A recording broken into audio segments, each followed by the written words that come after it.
Hello,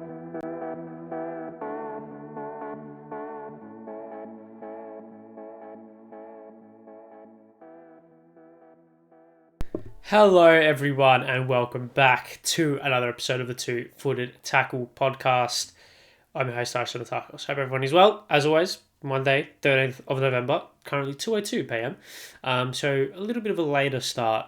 Later start? Yeah, I feel like I've started about 1:30 last couple of weeks, but no, it's a later start, but it's right. It still should be out Tuesday, 5 p.m. as per. Hope everyone is well, as always. Hope everyone has enjoyed their week since we last spoke. It is coming up towards the end of the year, so uni, school is all probably finishing up. Work, probably getting edging ever so closer to that Christmas break, so I'm sure everyone is looking forward to that. And this year I can actually get a Christmas. I say get a Christmas. That sounds really kind of pretentious. It was just that last year, obviously, with the World Cup, doing a podcast every day during the World Cup. I got to like December 23rd, and I was like, oh my god, it's Christmas in 2 days, and I've got no idea that actually was a thing, because I was just focused up in doing that whole content. So, still about a month and a bit away until the festivities kick off. But I hope everyone is well regardless. Hope everyone has enjoyed their week as always. Hope your sporting clubs have won across all sports. Obviously the basketball's back up. Not that I really care all that much. Obviously American sports as well, and the football, the best sport is back in the swing of things as always. However, there is an international break, so next week's podcast will be interesting. We'll touch on the international break. Why not? A couple of friendlies. Is it friendlies, or is it no? I think it's also European qualifiers. Is it? I think it should be. Yeah, it is. European qualifiers. So that's going to be very interesting. And of course Australia. I've got a friendly against Bangladesh, which we'll touch on the squad for that one. We also have a friendly scheduled against Palestine, but yeah, don't think that's going to happen, considering. So yeah, I'm assuming it's just against one against Bangladesh, and I think that's the one that's been promoted. So yeah, we'll touch on the squad. We'll touch on all the football happenings that have occurred throughout the last 7 days. Of course, Spurs have fallen twice, which is very interesting. Fallen twice, which is very interesting. We'll cover that. Chelsea have done 2 goods in a row, which is insane. Speak on United because they're in a little bit of a tricky situation, and of course all the A-League happenings as well. It was a pretty entertaining week of A-League football, so a couple of good games, obviously with a couple of other things as well that have happened, which we'll definitely touch on as well. But before we kick things off, as always, I implore you all to subscribe to the Two Footed Tackle podcast YouTube channel. Just subscribe to the Two Footed Tackle podcast YouTube channel. It would mean the world to me. Let's try and edge ever so close to 500 subs. I think we're about 450-ish right now. So edge ever so close to the 500 subs. Get halfway to the 1,000. What's a 1,000? I don't know. And then we can go from there. But yeah, so implore you all to subscribe, notification bell, and like it, of course. And then all the socials, Two Foot Tackle Podcast on TikTok, Instagram, and Twitter, and all the audio platforms, Two Foot Tackle Podcast on Anchor, Spotify, Google Podcast, and Anchor, Spotify, Google Podcast, and Apple Podcast. That's all the audio platforms. I'm digressing as per. Let's kick things off. Let's start as we always do. Let's hop on a Boeing 737 or whatever it is over to England, and let's touch on a couple of interesting things. Now, I want to get my club out of the way first. I want to speak on Chelsea because Chelsea have played 2 games since we last spoke, as have Spurs, and we'll touch on Spurs' last 2 games. So Chelsea beat Spurs 4-1 last Tuesday, and they have drawn 4-4 in insane circumstances at the Bridge this morning. So let's start with the game against Spurs, and I want to touch on Chelsea briefly because I want to speak on Spurs in a little bit more depth.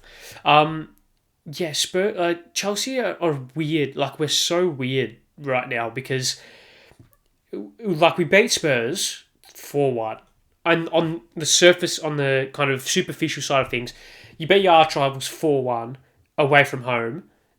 Unreal. Your striker scores a hat-trick, you were 1-0 down, you come back and score 4. Superb. Like, unreal. However, there is far more nuance and a far deeper discussion to be had about that game. And we'll touch on that game as well when we speak on Spurs. But Chelsea can come out of that game happy with the result, happy with the overall outcome, but I think can be disappointed with the performance and disappointed with the way that everything happened. Because, yeah, it was a 4-1 win, which was great. Awesome. 4-1 win. Like I said, terrific. You can't complain. However, it should have been 10. And the only reason why it should have been 10 was because the opposition went down to 9 men. You were poor, really poor, like really bad before Spurs went down to 10 men. And it was a really difficult first, 20 minutes? When did Palmer score the penalty and subsequently Romero get sent off?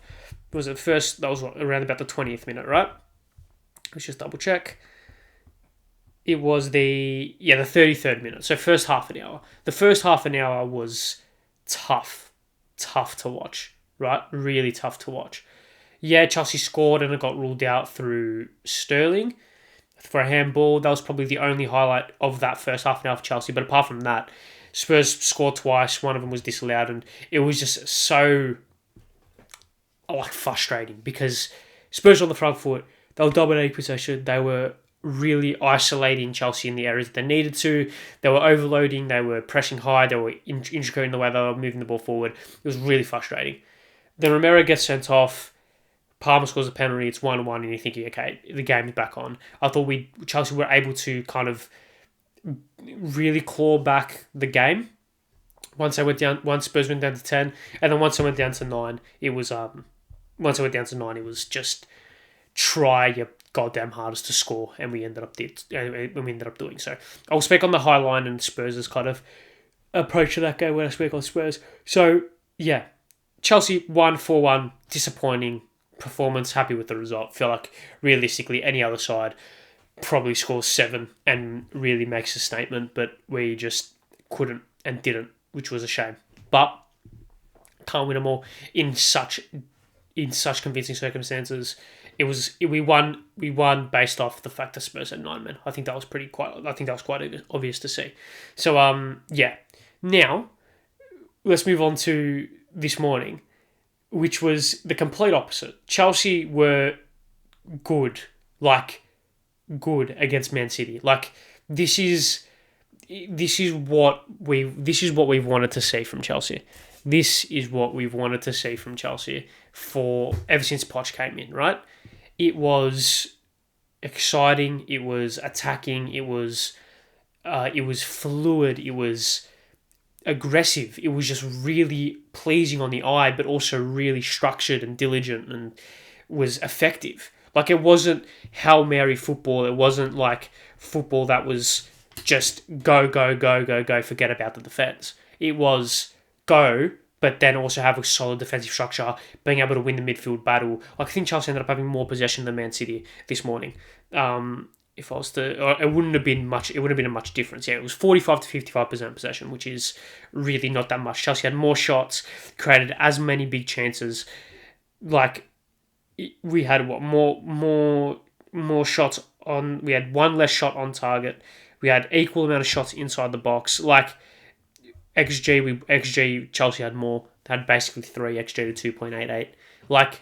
Chelsea were good. Chelsea were really, really good, and it's one of those performances that gives a lot of Chelsea supporters hope, because while Chelsea didn't win, while we conceded 4, while there are issues that are still very, very apparent with this squad, scoring 4 goals against the best team in the world after being down twice in that game, being able to claw back a point, showing resilience to keep fighting till the very end, it's a very pleasing and calming result for a lot of Chelsea supporters, because it's we could have rocked up after Haaland scored the penalty and just down tools and lost that game 3-0. And I think a lot of fans would have sat back and thought, you know what, that's probably fair enough, or that's probably expected. But no, we showed fight, we showed the ability to pick ourselves up off the canvas and really go for the game, and really pleasing result, and Cole Palmer is a baller. He is good at football, man. Really, really good at football. That's going to be a bargain. What was it, 40 million? Absolute bargain already, and he's only going to get better. Superb footballer, and a player that we can really build our team around. because he is just showing everything and some. Exceptional footballer. So yeah, really pleasing result when it comes from a Chelsea perspective. Despite the draw, despite you probably wanting to win that game, a 4-4 draw at the best team in the world, or against the best team in the world, in which you can see a deflected goal, a penalty, a header, and a tap-in, essentially. We weren't carved open. Like, yes, City did have chances. Doku had a good chance. I was saved by Sanchez. I think Haaland had another chance. That was saved by Sanchez in the first half. You look at the first goal was a dodgy penalty. Second goal was a header. Third goal was like scrambled over the line. And the fourth goal was a deflection. Whereas you saw Chelsea's goals. One was a header. The other one was we had a header, a penalty, and then Jackson scored a well taken finish, which granted was a putback after the keeper saved it, and the second goal and Sterling was a cutback as well. So we went punch for punch against City in that aspect, which is really pleasing to see. So yeah, positives when it comes from the Chelsea perspective, which is good considering we haven't had that many positives, or we haven't had many positives at all recently. So that was the first team that has played 2 games since we last spoke on last episode, and the other team is Tottenham. Let's speak on Tottenham. Now, I've made a conscious effort to not speak about Ange every single week, because as much as I really want to, but I did realise it's going to get very repetitive. I'll come on here and say, how good is Ange? Tottenham are really good. I told you so, etc., etc. So I'll kind of made a conscious effort to just not really speak about them every week, just kind of let them go about their thing. And I really did want to start speaking about them again when they started losing, because I think the narrative around it is interesting. Obviously, we spoke a little bit on the 4-1 loss to Chelsea. Very, very unfortunate defeat. Like I said, they dominated Chelsea for the first part of the game, right? They just dominated. Before Romero gets sent off, it was going to be a cruisy performance, right? Regardless of how much they were going to win by, they were going to win regardless, right? So I thought once Romero gets sent off, the game changes. Once Van de Ven gets injured, the game changes, and once Maddison gets injured, the game changes. 3 of your best players, 3 of your most important players out of that game immediately. You're down to 9 men, and mate, you know how when Ange, I said this constantly, Ange will stick to his guns. Like he said, you don't stop being at Macca's if you're a vegetarian just because you're hungry. You stick to your ways and you stick to your ideologies. That high line, that high press against Chelsea worked. It worked because we couldn't find a way around it for the good portion of the game, and they went for it, and it was a pride thing for Ange. He did not want to put his kind of ideologies to one side just to try and salvage a result, because that's the normal convention. And the footballing convention is when you're down to 9 men, you sit back, you get compact, and you flood numbers behind the ball. But Andrew's like, nah, fuck this, I'm going to go for it. And realistically, if Eric Dyer just holds his run for half a second, it's 2-2. And if, I think Bentancur had a great chance, I think Son had a great chance, if they still created chances, because of just how fluid they are going forward. But regardless, the 4-1 loss, it is what it is. The most important part of that game, in my opinion, is the Van de Ven and the Maddison injuries. Both will be out until the new year. Both are significant injuries, and it showed in the game against. Who did they verse? Wolves, right? They obviously, we know Romero, but he'll be back next game or in a couple of games. It's straight red, so I don't know how long he's actually out for. But they had to go with Davies and Dyer as the 2 centre halves, which is just a catastrophe waiting to happen. Both 2 players who just aren't Ange Postecoglou centre backs. They had obviously Emerson Royale was playing in place of Dogi. A really interesting game to watch, because Spurs started well, scored nice and early. Brennan Johnson gets Spurs off and running, and then Wolves started getting a bit more ascendance into the game. Spurs started to get a little bit more tired, and Wolves started getting a foothold in the game. They scored the goal through... Who scored their first goal? Was it... Who scored their first goal? Come on. Sarabia scored their first in the 91st minute, and then Lamina with a well-taken finish in the 97th to salvage 3 points or victory from the jaws of defeat for Wolves. Now, Ange, this is something that is going to be really interesting to see how it develops, because these are the first two losses Ange has suffered as Tottenham boss in competitive fixtures. They've got Villa at home, Man City away, West Ham at home, Newcastle at home. 4 tough games. Tough games. You're looking at those next 4 fixtures and you're thinking, right, okay. So you're not going to have... Romero's going to miss, I think, maybe 2 more of those games, maybe 1 more. Van de Ven and Maddison, right? As well as Udogie, right? Udogie was a second year, so he should be back, I'm pretty sure. But regardless, right? Regardless. It's going to be very interesting to see. And I'm really intrigued because Ange loves a challenge. Ange is a manager who looks adversity in the face and says, fuck you, right? He doesn't falter. He doesn't cave. He's shown anyway that he doesn't cave. Whether or not, because you just know the English media are going to be on him. They're going to be on him now. You've lost 2 in a row. Your 2 best players are out injured. The lack of squad depth. You started so well. You can't capitulate. You're Spurs. The Spursy, bottle jobs, whatever. It's going to come back to haunt them. The media will be on him. They'll be on his squad. Does he have the bottle to look them in the face and say, get fucked, and keep going in the same way that he's going? I think he does, right? I think he does. However, I just think your ideologies can only get you so far when the talent isn't there. And that's not his fault because he's had a preseason, right?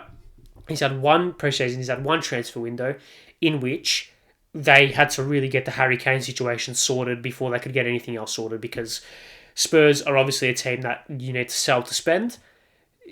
The only asset that they had to sell that actually had good value was Kane, maybe Son, but they were never going to sell both of them, right? They're only ever going to sell one of them. As soon as Kane goes, then the justification of the signings and the allowing of more signings to be brought in can happen, right?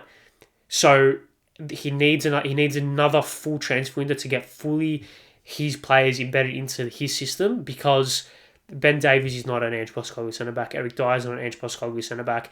Players like Højbjerg, I don't see a future for him. I think Bentancur, he made a sub-appearance on the weekend, if I am not mistaken. Yeah, he did. I think once he starts to get fully fit again, he can be a really integral player in their system. I just worry, because it was the one thing that was going to be the catalyst for Spurs' downfall. It was Van de Ven, Maddison, Son, and Romero. Those 4 players. And they've lost 2 of them to long-term injuries. One of them got suspended. One of them's been suspended. And we don't know how well he's going to be able to integrate back into the team after a couple of weeks out. So I think they'll be okay.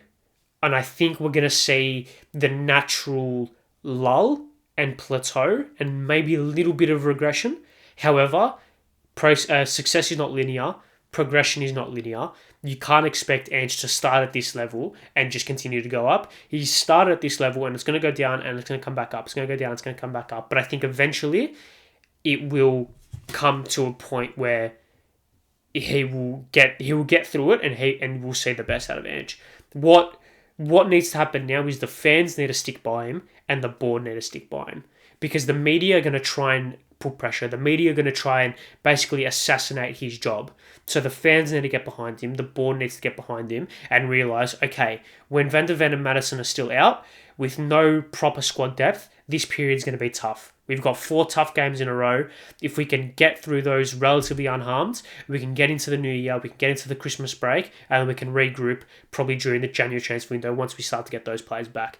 But the club needs to stay united, because they showed that with the United squad and with the United club in the first, 12 games of the season, we've seen just how good Ange can be. So just because they lose a couple, that unity can't fall and needs to stay strong, and that's how they get through this inevitably tough patch, because it's going to be really interesting, because this is the first proper adversity that Ange will go this is the first proper adversity that Ange has and will go through since his time in Japan. Because realistically, at Celtic, there wasn't a lot of bad. It was majority good, right? So this is going to be the first kind of pitfall that Ange is going to have to face in a while. So it's going to be interesting to see whether or not he can really stay grounded and really not let the pressure and the media get to his head to really kick on. I think he'll be fine. I think Spurs will be fine. I think they'll maybe lose a couple of games. I think there's a big reality that for the next 4 games, Villa, City, West Ham, and Newcastle, that Spurs only take 4 points for the next 4 games. There's a big possibility. Like City always going to be tough. Newcastle's always tough. Villa, potential banana skin. The same with West Ham. They're lucky that 3 of those games are at home, and they're lucky that their 2 games following that are Forest and Everton. 2 games which they should win. So I think over the next 4, if they can take 6 points over the next 4 games, big win. And if they can take 12 points over their next 6, minimum, big win as well. Because with your 2 best players out, it's going to be tough. So yeah, I don't know. I feel like Ange's going to be fine. And I still think they'll finish top 4. I definitely still think they'll finish top 4. I think they are definitely still good enough. As long as they can just maintain that kind of that unity and that stability, that they'll finish top 4, no dramas. So yeah, I don't know, just one of those things. Definitely just one of those things. Overall, I think Spurs will be fine. I think they'll be okay. It's just one of those natural ebbs and flows throughout the season. This stupidly good win streak or unbeaten streak was never going to last. And I had a feeling that Chelsea were going to win. I don't know. I just had this thing like, Ange's been so good, Tottenham have been so good, Chelsea have been so bad. It was either going to finish 5-0 to Spurs or Chelsea were going to win. Just the way that Chelsea won was very unfortunate for Spurs, I think you can call it. But yeah, just one of those things. But regardless, I am digressing. I am digressing once again. Let's move on to. I want to speak on United briefly before we move on to some Australian football chat. United are so weird. Like United are so weird because they would have been the results for it. So obviously they lost midweek in the Champions League to Copenhagen somehow, right? Just like whatever, right? They beat Fulham just last week. They just scraped by Fulham in the 90th minute. They beat Copenhagen, or they lost to Copenhagen, great, and they just scraped past Luton. So, like, what are they? Are they good? Are they bad? Are they needing to rebuild? Are they a good team struggling with injuries? Are they good defensively? Are they bad? Are they a counter-attacking team? Are they a possession-based team? No one knows what United are and where they're going. Like, no one knows. And no one, I think, has any form of answer, like has any realm of we know what they are. Like, we just don't. I am struggling hard with United right now. I've got a cousin of mine is a United supporter and a good friend of mine is a United supporter as well, and they are just as confused as everyone else about why. I think that's the main question. Why is this happening? Because no one knows the cause of it. Is it because, I think a lot of people know the cause of the stability, or the cause of this bad run is because of the instability within the club. However, no one knows how to fix it. No one knows the solution. Is it just get rid of the owners? But what about like Sancho and Anthony and all this shit, right? Do you get rid of Ten Hag? But what about the owners? Do you get rid of the players? But what about is it Ten Hag is the issue? No one knows. No one knows, and I don't think anyone has any idea what the answer is. So it's just one of those things, isn't it? Where we can sit here and say X, Y, Z about United and sit here and go X, Y, Z about United and how bad they've been, but you don't, like, everyone knows United have been bad. I'm not going to sit here and reinventing the wheel by saying United have been bad, but I want to try and give a kind of reason as to why they're bad, but I don't know. No one knows. So I'm just going to sit here and say United are bad, but everyone knows that United are bad. So, like, I don't know. I wanted to express my frustration at how confusing United are, because they've got the next games are Everton, Galatasaray, Newcastle, all away from home. They could win all those games, or they could lose all those games. No, I don't know. Like, they've got Everton Monday 3:30 Australian time in 13 days time, 14 days time, 2 weeks. I don't know. Like, I genuinely don't know. It's a smack down the middle 50-50 game for me. Because they've shown this season, like, they've had some good performances. Like, they smacked Palace in the cup, which is good. They beat Brentford 2-1, which was a pretty good performance. But then again, they've got smacked by City in embarrassing fashion. To be fair, that 4-3 game against Bayern away from home, they played okay that game. Like, they played okay as a game which was designed for them to sit back, counter attack, a little bit of a smash and grab job. They played fine. They played okay that game. I don't think they can sit here and be too disappointed with that performance. The first half against Tottenham early in the season, they were really good. But then again, like, that's all undone because they got smacked by Arsenal 3-1, and they lost to Palace at home in the league, and they lost to Copenhagen and shit like this. Like, I don't know. They desperately need to beat Galatasaray though. That is something that I can tell you for free, because they desperately need to beat Galatasaray because they need to at least get Europa. They need to still be in Europe because they need to have as much chances at success as possible. So I don't know what the permutations are for their group. They're 1 point off second. So realistically, they can still very easily get to the round of 16. And their last game is Bayern Munich, which on the surface of things will be like very tough because Bayern Munich are very good and they'll probably lose that game. But Bayern Munich will probably have the top of the group wrapped up. They're in a little bit of a fight for the top of the league in the Bundesliga. Bayern Leverkusen are top, undefeated, so they don't have the league wrapped up like they normally do.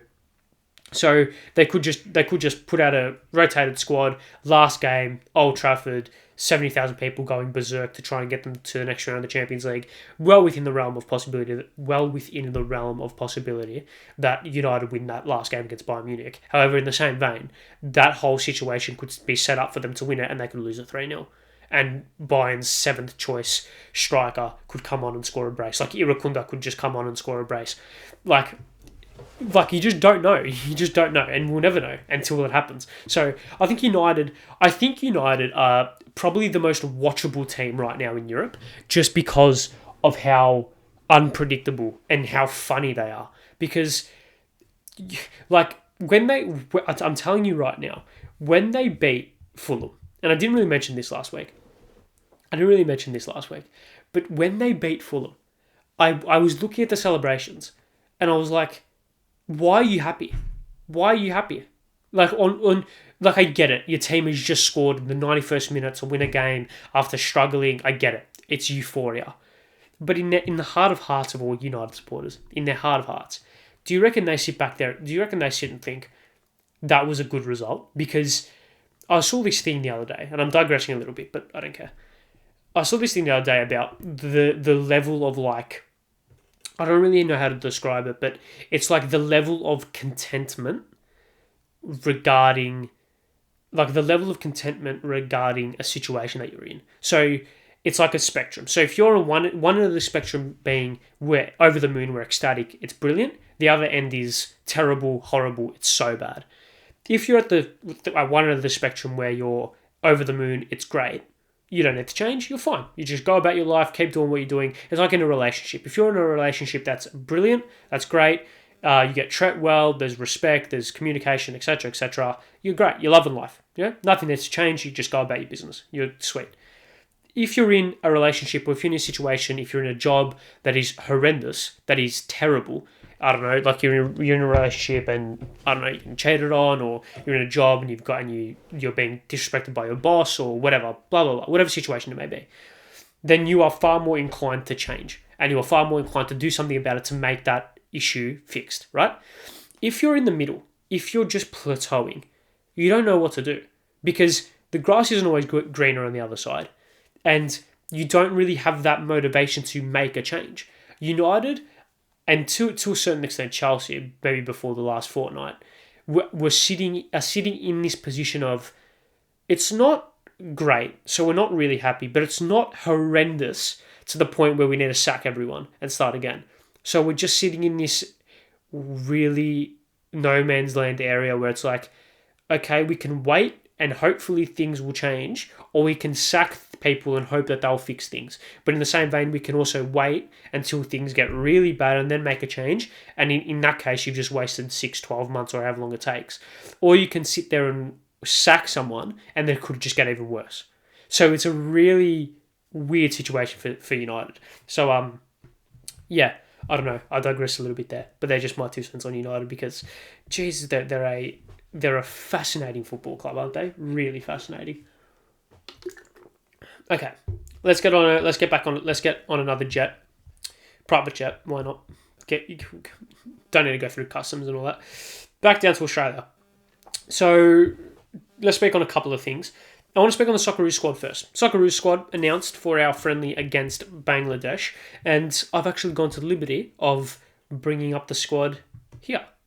How good's that? I've actually done some production administration work for once in this. I say for once. I did it before. I just haven't been able to do it. I just have been lazy enough to do it recently. But regardless, I'm digressing. So yes, the 2026 FIFA World Cup second round Asian qualifiers. I assume I'm going to double check. I assume it's only for the game against Bangladesh because I don't think Palestine are in a position to play football just based on what's happening. Yes, it is. It is the squad for Bangladesh. I think. I'm just going to assume it is. Regardless, it's the squad for the. It's the squad for the. It's the squad. Oh no, we do play Palestine. Right. Okay. Regardless, we do play Palestine. I'm digressing. We do play Palestine. This is the squad for the 2 games. Gauchi, Maynard Brewer, Ryan, our 3 keepers. Great. Beige, Boss, Burgess, Sakati, Miller, Real, Suter, Strain. Our defenders, Bacchus, Irvine, Luongo, Metcalf, Aiden O'Neill as our midfielders, and Barello, Boyle, Duke, Goodwin, McLaren, Sam Silvera, and Kashini, Yenji as the attackers, forwards, whatever. Interesting squad. Really interesting squad. A couple of notable omissions. No Qual and no Irankunda. Probably the big ones in terms of when you're looking at like kids, if you want to like bring up and expose to a World Cup qualification atmosphere. Same with No Robertson, who's been playing really well, I think, for his club, if I'm remembering correctly, but regardless. Overall, an okay squad, right? The squad that isn't our full strength by any means, but a squad that is definitely good enough to beat both Bangladesh and Palestine. A squad that is different. Obviously, you've got like 2 keepers who haven't really been in the squad all that much. You've got an attacking front. You've got like attackers like in like Silvera and Yenji who aren't mainstays in the squad. Luongo's finally back in a Socceroos kit, which is awesome. And a couple of defenders as well, which shows a little bit of experimentation. I think it's a good squad. I think it's a fine squad. I think players like McLaren probably don't deserve to be in there just based on the circumstance around it. Like, I don't think you need McLaren in the same way that like you don't need, like realistically you don't need Matt Ryan in this squad, for example, right? But he's the captain, so you play him, right? In the same vein that you don't really need Harry Suter in this squad because our depth is good enough to win the games that we need to win and win the games we're going to play. So you can afford to experiment and expose new players to the team and really build that overall experience. But regardless, they're in. It's fine. If I was to go lineup, I'd love to see Gauchi play. I don't think he will, just based on the fact that I think Ryan. I don't know. I would like to see Gauchi play, but I don't think he would. He's been exceptional for the last couple of weeks. I know he conceded 5 on the weekend, but the game against Victory, he was very good. So yeah, I think we'll go with Gauchi in goal. I really want to see Jordi Boss play left back. I really want to see Jordi Boss play. I think he's going to be our future left back for the next 15 years. He's a star. So you got Gauchi. I'd love to see. I reckon he'll just go with Rouse and Suter just to get them ticking over as a partnership. But I'd love to see Sakati play. I think we'll go with Strain at right back naturally. Burgess might play, but I think it'll be Boss, Rouse, Suter, Strain, especially for the first game. I reckon in midfield, assuming we go with like a proper midfield 2 with like 2 wingers and like a striker and a centre forward. I reckon we'll go with Irvine plays. I would love to see Irvine, Bacchus, Luongo as like a midfield 3. I feel like that could be quite good. I don't really think that will happen. I'd be interested to see whether or not he plays Aidan O'Neill. I don't think he would. Metcalf has been playing quite well for St. Pauli by all reports. So I think he should definitely get some minutes. And up front, I would love to see some experimentation. I'd love to see Yenji and Silvera start both games, just to get them exposed to the atmosphere. I think Yenji is definitely capable of doing quite well in these kind of games. Against lesser opposition, especially if he's given the service that you think he would get, considering we're going to dominate possession, we're going to dominate territory. So I don't think that should be a big issue in that regard. Borrello, I don't mind. Goodwin, obviously, McLaren, Duke and Boyle are all expected to be in the squad, despite whether or not they're needed. They're expected to be in the squad. So overall, happy with the squad. I think we need to kind of sit back and be like, okay, this obviously isn't our full strength squad, and take these performances with a grain of salt, because in the same vein that England fans are always quite cautious about their really good qualification campaigns for the Euros and the World Cups. We should sit back and think, all right, if we don't sit here and dominate Bangladesh, if we don't sit here and dominate Palestine, as long as we win, it doesn't really matter all that much, because the squad's rotated, and I'm sure Arnie is going to be experimenting tactically as well. So overall, if we up the squad once again, I think it's a good squad. I think it's fine. I think it's good. I think it's okay. I don't really have too much more. I don't really have too much more to add, apart from the fact that just get the 6 points. Get the qualification campaign going nice, and get the qualification campaign ticking along nice and well. That makes no sense, but just start the qualification campaign well, for God's sake. Qualify. We should qualify, considering there's 2.5 extra spots for Asian teams. So considering there's 2.5 Asian spots or 2.5 more Asian spots. So there's now I think 6.5. Instead of 4.5, or maybe I think there's 6.5 instead of 4.5, so 2 extra. So take the 4 that qualified automatically last time, which was Japan, South Korea, Saudi Arabia, and Iran. Take Australia, the UAE, Qatar. So one of those miss out. You'd assume we'd be in there, right? At least the playoff positions. So I don't think we're too worried about that. So yeah. Should be an overall good campaign for the boys. Jetting off to I think our first game's in Melbourne. Is the first game in Melbourne? Yeah. The Thursday the 16th of November at Amy Park, and then Tuesday the 21st of November in Kuwait, versus Palestine. So yeah, overall, if I was to give a few play predictions, I reckon Yenji scores a goal. Don't know which game it will be, but I reckon Yenji scores a goal, which will be good. I'd love to see Gauchi start a game, and I think Sakati probably starts a game as well. I'll be interested to see what he does with the midfield as well, because the midfield is a little bit interesting, considering there's no like Robertson or any of these players. So, good stuff overall. Should get 6 points, and if we don't, there's big issues. Big issues. But regardless, that's all I have to say for the Socceroos kind of aspect of it. That's all I really have to say for the Socceroos aspect of it. Like I said, I would love to see, like I said, should get 6 points. Should get 6 points from both our... Should get 6 points... Jesus Christ.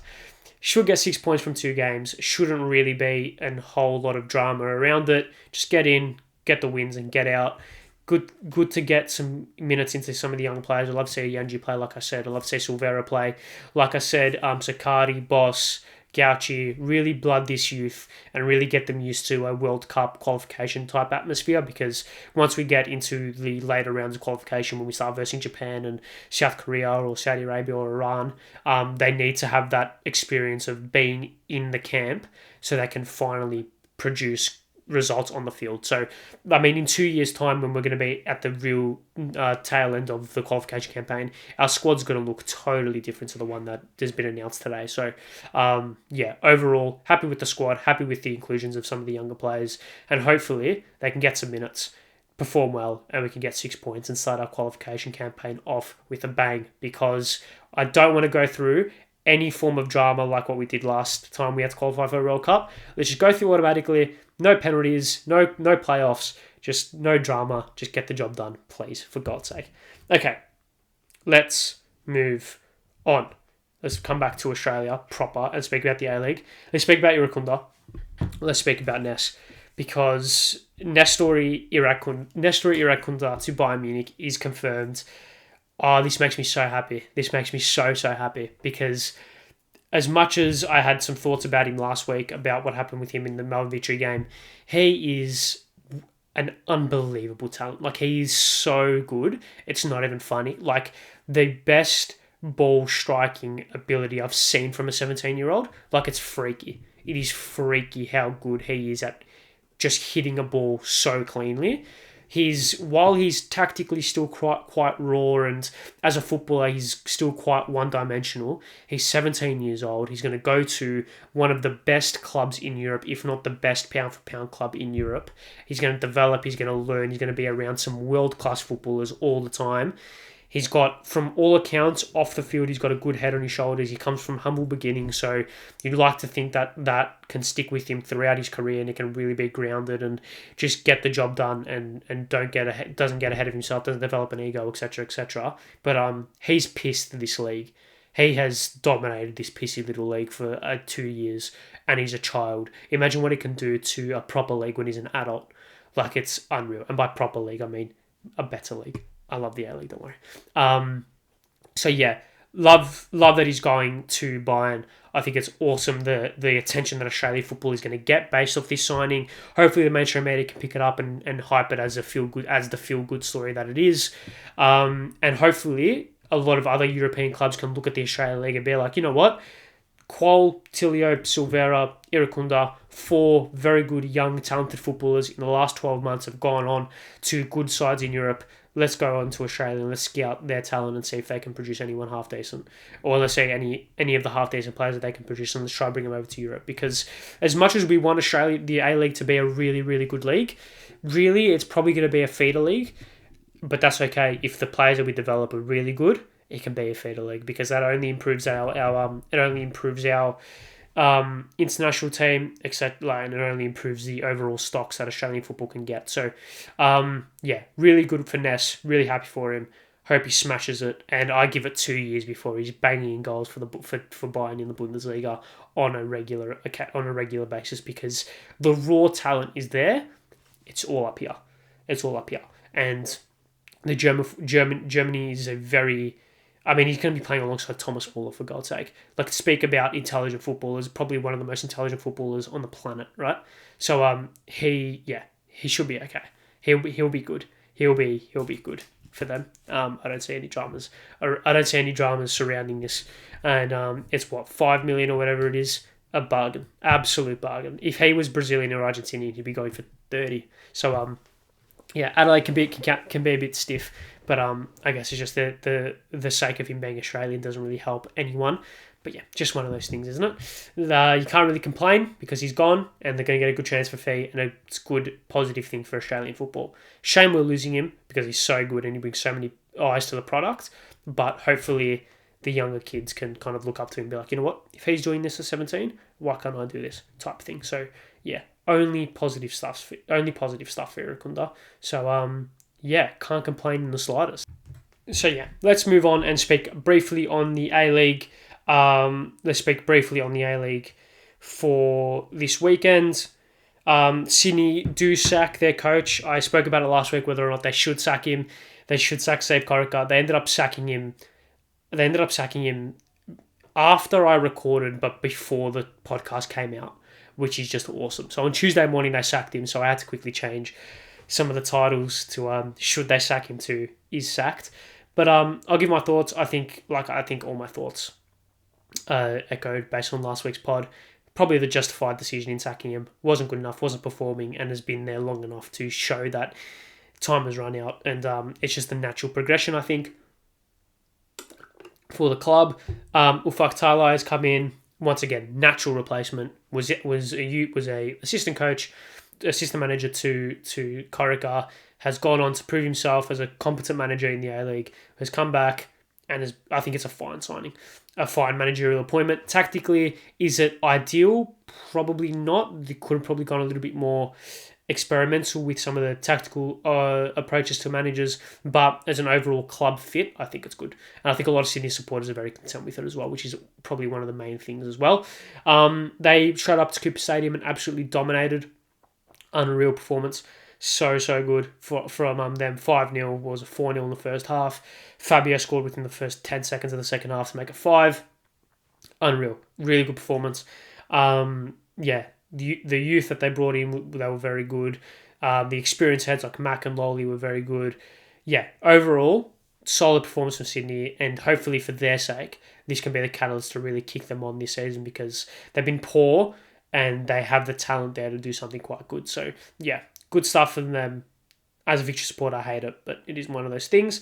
I want to speak on City versus MacArthur. Insane game. Insane kind of, 3-1, 90th minute. Then McLaren scores, and then Antona scores a penalty. Was it McLaren scored? Yeah. And then Antona scores a penalty. 3-3. Insane. Absolutely insane. Another one of those peak A-League moments. I think Joey Lynch, who's a quite well-renowned A-League journalist, tweeted MacArthur at top of the league for the first time in their history or something along those lines. And they ended up copping 2 goals in the 90th minute and losing the game, which is just so funny. So, here's one of those things. And I also want to speak briefly on VAR, because VAR in the league sucks. Like, it's terrible. Like, there was a couple of decisions on the weekend, especially in the Victory Wellington game, but across the weekend, which were absolutely fucking appalling. Like, VAR sucks. I've said it countless times before, but I feel like in the A-League in particular, it's even worse, because it just sucks all the atmosphere, all the life, all the momentum out of every game. And 90% of the time, they get the decisions wrong anyway. So, like, this technology is there to get correct decisions, and 9 times out of 10, the decisions that they make are wrong, and they take 5 minutes to get to the wrong decision. Like, I just don't get it. And, I mean, I was there at the Victory Wellington game, and some of the VAR decisions, we had no idea what was happening in the stadium. Like, we just had to guess. There was no transparency. There was no communication. The referee just stood there with his finger to his ear saying, "I'm checking something." And no one in the stadium knew what he was checking. Like, come on. It's not good enough. And I'm shouting for the rooftops again. Nothing's going to change. But, I don't know. It's just another thing that is, I don't know. It's just so frustrating. Because as fans, we deserve to know what's going on. And when 10,000 plus people in a stadium don't know what's happening to the thing that they bought tickets to go and watch, there's a problem behind that, surely, right? Just not good enough. But it's not going to change, so what's the point in screaming and crying about it, hey? But yeah, one of those things. Anyways, I think that is enough for today's podcast. Thank you all very much for sticking around. If you have, it does mean the world to me. So yes, thank you all very much for sticking around. If you have, make sure you subscribe to 2 Foot Tackle Podcast as always. 2 Foot Tackle Podcast on TikTok, Instagram, and Twitter for your 2 Foot Tackle podcasting needs. Spotify, Anchor, Google Podcasts, Apple Podcasts as well for all the audio platforms as well. International break, so we'll be back next week speaking about some international football and some other tidbits that have occurred around the world of football. Hopefully Greece can beat France on Wednesday. I'll speak about that a little bit more next week. And Australia, of course, play their 2 games against Palestine and Bangladesh. So yeah, see you guys next week. Thank you very much for sticking around. If you have, stay well, stay safe. Go Socceroos. See you guys next week. Goodbye.